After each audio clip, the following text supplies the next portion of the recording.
जिस तरह हिंदुओं का खास पर्व दिवाली और मुस्लिमों का ईद होता है, ठीक उसी तरह क्रिश्चियंस के लिए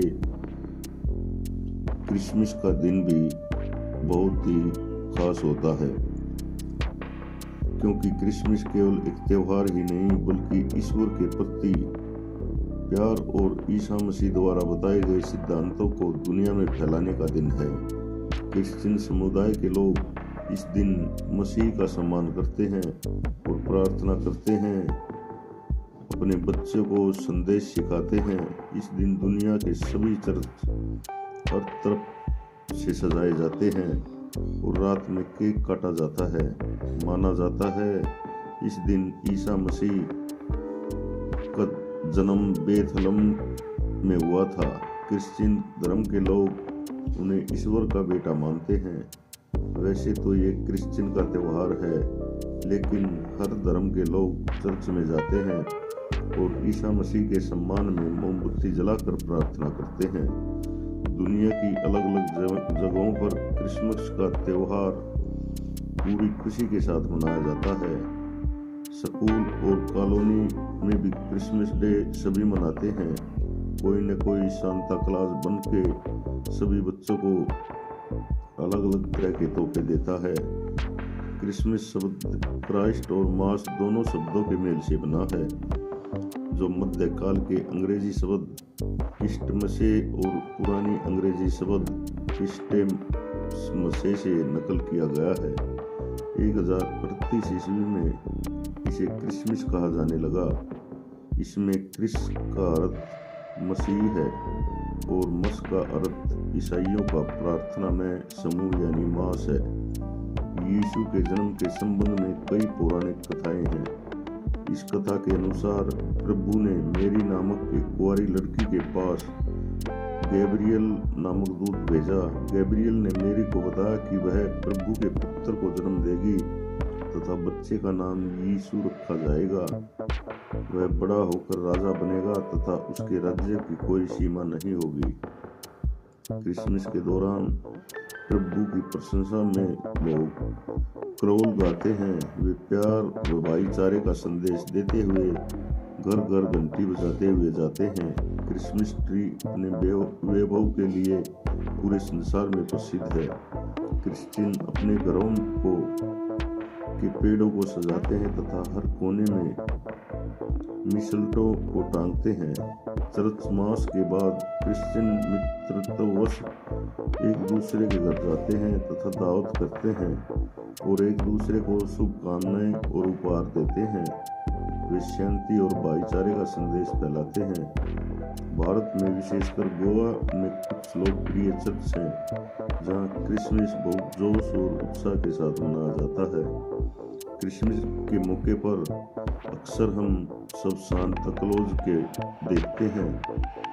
हम आपको बता दें कि यीशु के जन्म और सांता क्लॉज के आपस में कोई भी संबंध नहीं है। सांता क्लॉज को याद करने का चलन 4वीं शताब्दी से आरंभ हुआ था। ऐसा कहा जाता है कि सांता क्लॉज उत्तरी ध्रुव पर रहते थे और उड़ने वाली स्लेज पर चलते थे। दरअसल संत निकोलस को सांता क्लॉज माना गया है।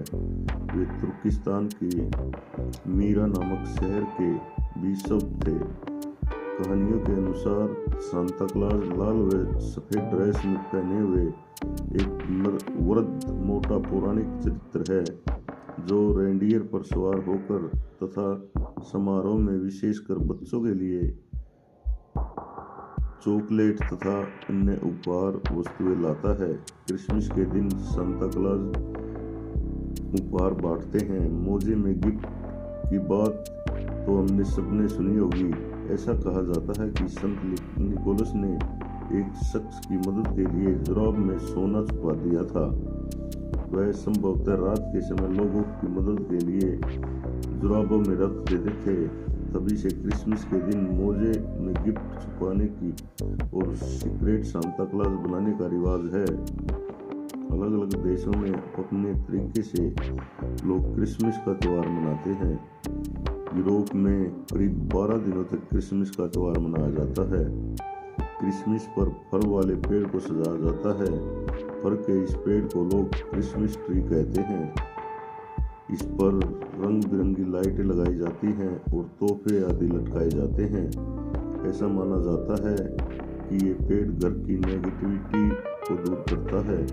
कहानियों में ये भी सुना है कि यीशु के माता पिता को शुभकामनाएं देने के लिए देवदूतों ने फल के पेड़ को सितारों से सजाया था। कहा जाता है कि जर्मनी से पेड़ सजाने की परंपरा शुरू हुई। क्रिसमस की प्रचलित कथा में कहा जाता है कि मेरी नाम की एक कन्या थी।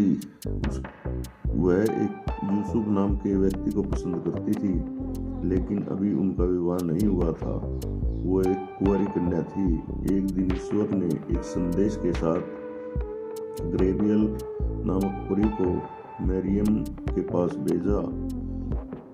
उसने बताया कि ईश्वर लोगों की सहायता के लिए धरती पर एक पवित्र आत्मा भेज रहे हैं। यह आत्मा मेरी के बेटे के रूप में पैदा होगी और उसका नाम यीशु रखा जाएगा। यीशु का मतलब उद्धारकर्ता, और यह बच्चा वास्तव में लोगों के लिए उद्धारक होगा। मेरी यह सुनकर चिंतित हो गई कि उसे अविवाहित होते हुए भी कैसे ऐसा हो सकता है। परी ने उससे कहा कि यह ईश्वर की तरफ से चमत्कार होगा। तुम्हें इसके बारे में ज्यादा सोचने की जरूरत नहीं है। उसने यह भी बताया कि एलिजाबेथ नाम के उसके चचेरे भाई जिनके बच्चे नहीं थे, वे जॉन बैप्टिस्ट नाम के एक बच्चे को जन्म देंगे जो यीशु के जन्म के लिए रास्ता तैयार करेगा। यह सुनकर मेरी ईश्वर की इच्छा के आगे सहमत हो गई। वह एलिजाबेथ से मिलने गई और 3 महीने बाद वापस लौट आई।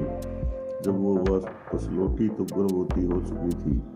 यूसुफ मेरी के होने वाले बच्चे को लेकर बहुत चिंतित था, इसलिए उसने मेरी से शादी न करने का विचार किया। तब रात में सोते समय उसे एक देवदूत सपने में दिखाई दिया और उसने बताया कि मेरी ईश्वर के पुत्र को जन्म देगी। उसने उसे न डरने और मेरी को अपनी पत्नी के रूप में स्वीकार करने के लिए कहा। यूसुफ सपने से जाग गया और अगले दिन यूसुफ और मेरी ने एक दूसरे से शादी कर ली।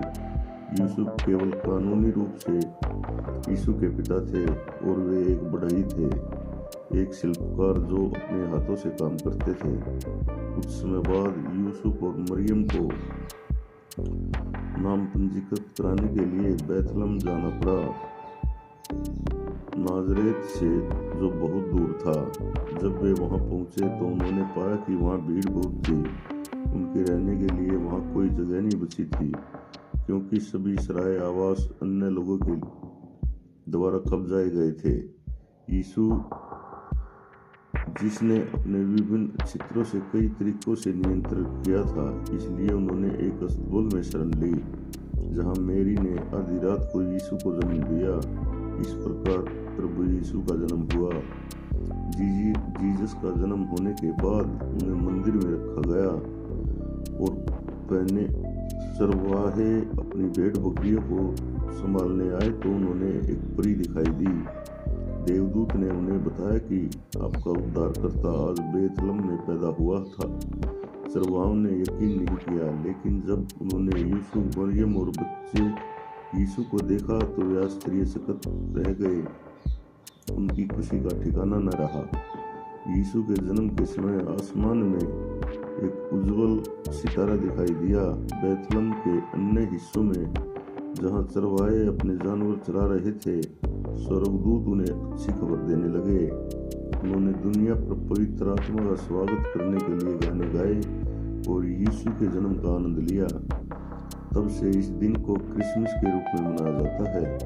लोग यीशु मसीह के जन्म का जश्न मनाने के लिए मध्य रात्रि चर्च में जाते हैं, उपहार का आदान प्रदान करते हैं, केरल गाते हैं, नए कपड़े पहनते हैं और हर्षोल्लास से क्रिसमस मनाते हैं। एक दूर दराज देश में 3 बुद्धिमान पुरुष थे जो जानते थे कि यह एक महान राजा के आगमन का संकेत है और वे उसे ढूंढने के लिए पहुंचे। राजा हेरोदेस ने सुना कि बुद्धिमान लोग महान राजा की तलाश में थे जो उनके स्थान को ले लेगा। राजा हेरोदेस ने एक बच्चे को मारने की योजना बनाई, लेकिन अभी तक उसके बारे में कोई नहीं जानता था। 3 बुद्धिमान उज्जवल सितारे का पीछा करते हुए वे बच्चे और माँ बाप के लिए उपहार लेकर आए। तीनों बुद्धिमानों ने राजा हेरोदेस को उस यीशु के जन्म का स्थान नहीं बताया, क्योंकि वे जानते थे कि राजा बहुत बुरा है। यूसुफ को सपने में एक परी ने चेतावनी दी कि राजा हेरोदेस यीशु को मारने के लिए उसकी खोज करेगा, इसलिए वे मिस्र चले गए ताकि वे वहां महफूज रहें। यह वजह थी कि जहां वे दुष्ट राजा की मृत्यु तक रहे थे। जब हेरोदेस यीशु को खोजने में नाकाम रहा तो उसने बैतलहम के सभी छोटे बच्चों को मारने का आदेश दिया। हेरोदेस की मृत्यु के बाद यीशु और मरियम ने मिस्र छोड़ दिया और इजराइल की यात्रा की। उन्होंने अपना बाकी जीवन नाजरेत में बिताया। क्रिसमस के दिन को दर्शाने के और कहानियों को लोगों तक पहुंचाने के लिए बहुत सारी फिल्में बनी हैं।